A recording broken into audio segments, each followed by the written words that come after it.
All right, Theory Thursday, September 4th, 2025. This is going to be a quick one. We're going to talk about the flattened third and the flattened fifth in blues, how those are exploited to create positive dissonance that makes blues blues. So quick review, G major scale. I'm going to play a couple positions of it here. First, second, third, fourth, fifth, sixth, seventh, root. Next position, root, second, third, fourth, fifth, sixth, seventh, root. Okay, so that's a major scale. Sounds pretty major. It sounds how it's supposed to. But what if you wanted it to sound different? What if you wanted it to sound a little, I don't know, let's say uglier? Well, that right there, that's a B flat.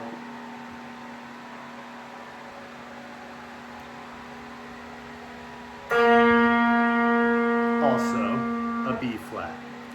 That is the flattened third degree because B is the major third degree, so it's the minor third. The minor third in the major scale is something that in blues you will often briefly hit. You will either slide through it, slide from it, hit it, and then hammer on to the full third. So a way that might work in blues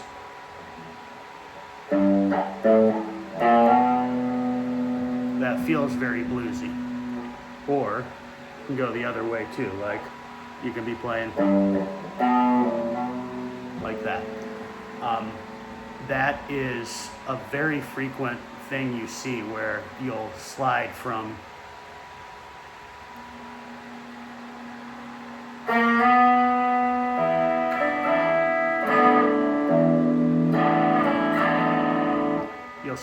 that flattened third into the major third. So that's common in blues.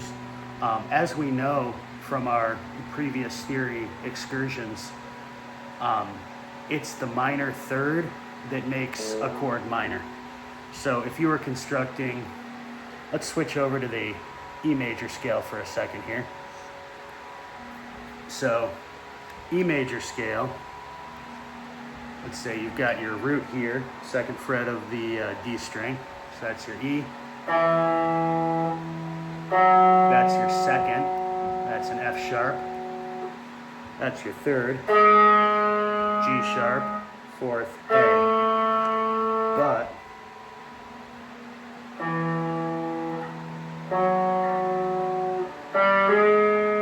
there it is, there's that flattened third. Where does that come up in chords? Well, here's our E major chord. We've got that G sharp fretted here on the G string, first fret. Second fret of both the A and the D strings are fretted, which gives us a B and an E, which is our major triad. That's a nice, joyful E major chord. Well, how do we make it minor? When we take that G sharp and we let it become a G. In this case, we just take our finger off and play the open G string.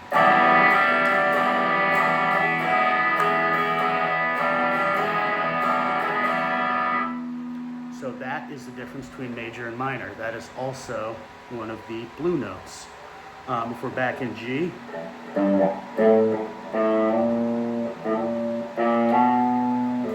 there we go again. That is something you will hear if you know to listen to it, to listen for it in the blues.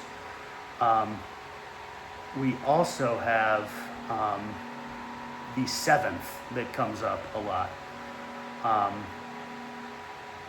And the seventh is, well, the second, or the last actual note of the major scale before you get into the next octave of the major scale. So the seventh of G is going to be an F sharp. So that would be this note here. Is that right? Yes. Or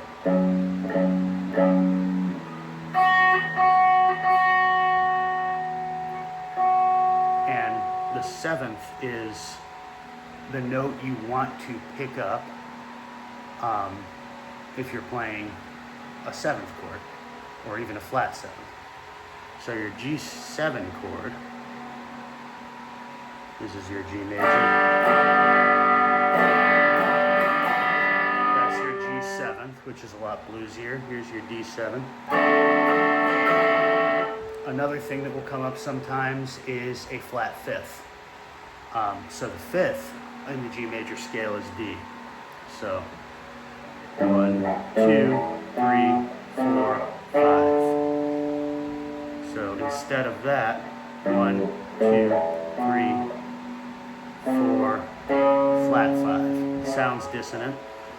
You can also sort of roll that into the major 5. And you'll see that again and again in blues songs. Trying to come up with an example from one of the tunes I know. Let's, I know.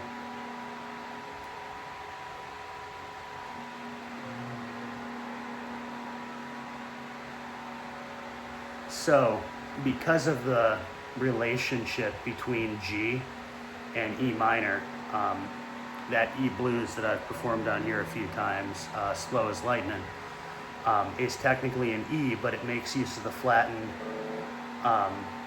third of G, if that makes sense. So it'll use that B flat motif. For example, when you're getting to your A7 shape, your E7 shape, we kind of use this shape here, where we're on the 3rd fret of the B string and the 4th fret of the G string. That's a very common voicing of E7 in fingerstyle blues. The way we generally reach that in this particular tune is we hit the 3rd fret of G, which is going to be a B flat, and we slide up. So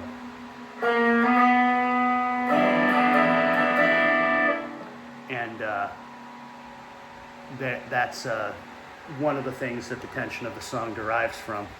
You also will frequently do kind of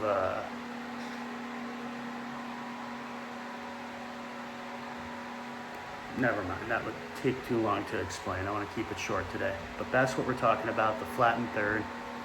And you can integrate this into your scale playing.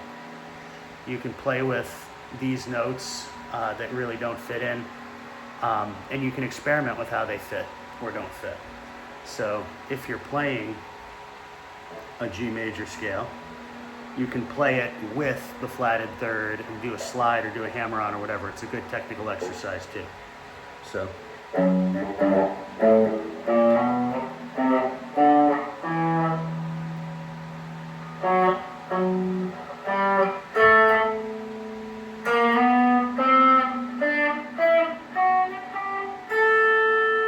You can also experiment with how this works as major and minor by playing with it in like your E minor pentatonic, the G flattened third and the E minor pentatonic, if that makes any sense, because E minor is derived from G major.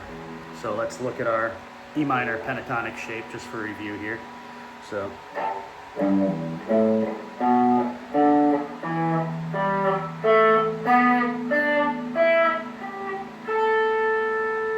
But we can do this instead. And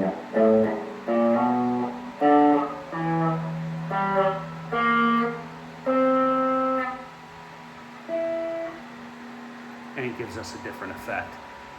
We can also, on this little section here, we just come from, that's where that B flat lives there, so.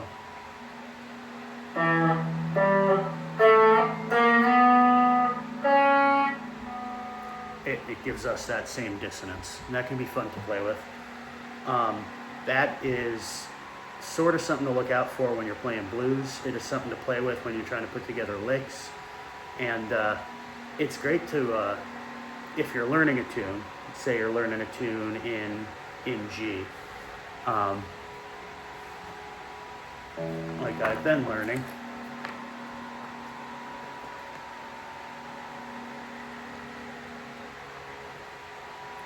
Can't really find an example of it in Spike Driver Blues, but that's a pretty simple tune. I'll get back to that. Thank you for your time. Have a wonderful day.